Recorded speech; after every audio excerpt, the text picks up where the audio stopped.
So this video is going to be a little bit shorter than some of the other ones I made, and probably a little bit less practical.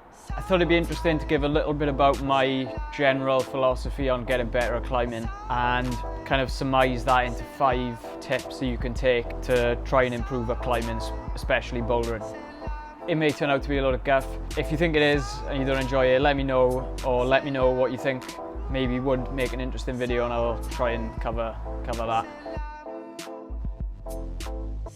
The first tip, for me, this was something I always tried to do when I was starting to climb. I always made a conscious effort to do it, and I always felt like it was worthwhile if my mentality was right. So that tip would be to get nose to nose with hard boulders, whether they're 2 grades above what you currently climb, 3 grades, 5, 6, 7 grades. What this did for me, and what this may do for you, it gives you an idea of the assessment criteria, if you will, for like the last exam. In school, in college, university, you always knew what you had to be able to do to achieve a certain mark on a piece of work or an assignment or an exam. And I feel like to a certain extent bouldering is pretty similar.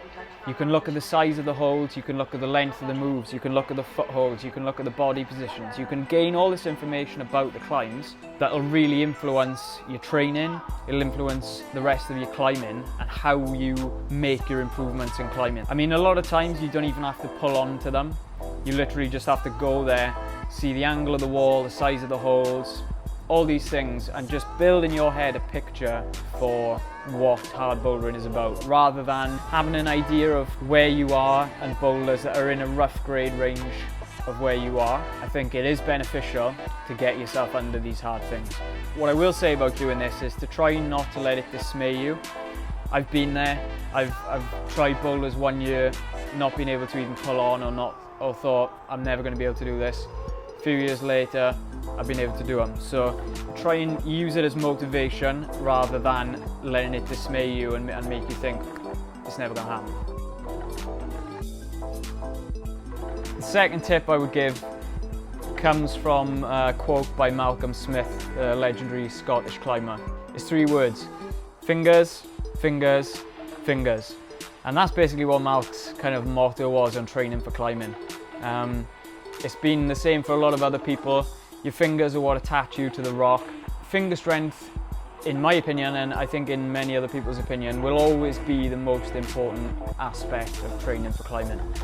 I've done it myself. I've got carried away with other types of training that have much less of a finger strength focus to them. But ultimately it always comes back to finger strength and the type of holds and size of holds you can hold on to and move off in climbing. The next bit of advice I'd give is your kind of outlook on going climbing, just generally. I've seen a lot of people, and I've been guilty of it in the past, of feeling that if you go out for a day or an afternoon's climbing and you don't climb anything, you don't send anything, that the day is automatically a failure and you've wasted your afternoon or you've wasted your day. I see this a lot, and all it really does is just put you in a negative mindset with climbing and a negative relationship with it. It feels like every time you go climbing and don't send anything, the day's a failure. I've spent money on trips to go abroad and not climbed really hardly anything of note on a trip, and I've come home at times feeling like, wow, I wasted like £1,000 there going on a trip. Yeah, that's certainly, you can take that mentality towards it and you can feel pretty pissed off that you've used all this money, but ultimately it doesn't help you to have that approach. So I think it's really important to always try and take each day you go out climbing as learning if you don't send anything. And I think it's really easy to undervalue time spent on rock and actually how important it is for making you better at climbing, making you more efficient and making you able to climb boulders and things more quickly. For me personally, if I viewed every time I went out climbing and didn't do anything as a failure, I'd probably stop climbing, and I would have stopped climbing years ago. So yeah, try and get into a positive relationship with not climbing stuff. So the next tip is a general one for approaching boulders outside, and that's to be as analytical as you can. I've seen a lot of people, and again, done it myself, Walk up to boulders, not fully warmed up, not really look at all the holds, not look at the top out, not check out the feet, and just have a couple of goes and not really get anywhere, and then think 10 minutes later, I should have tried a bit harder on that, or I should have cleaned this or that and made a better flash attempt. So when you get to boulders outside, try and spend a little bit more time, maybe 5 minutes, 10 minutes, just analysing the problem, breaking it down, looking at the holds, looking at the feet. I was thinking maybe of doing a slightly longer video on how to approach problems for like flash goes, and then how to climb them as quickly as possible.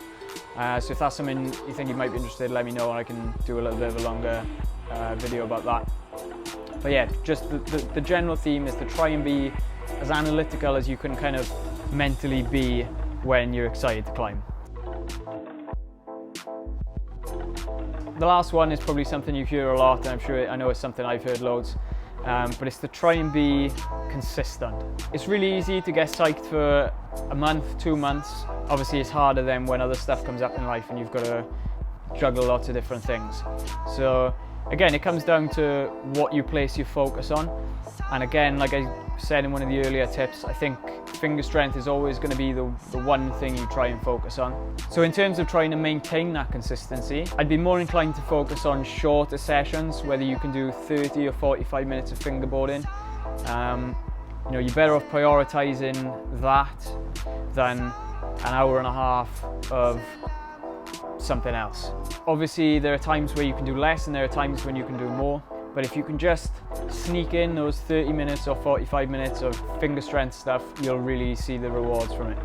So yeah, that's kind of 5 tips that I would give to try and generally improve at climbing. If any of that was useful, great. If you've got any questions on anything I mentioned, just put a comment in and I'll try and get around to those.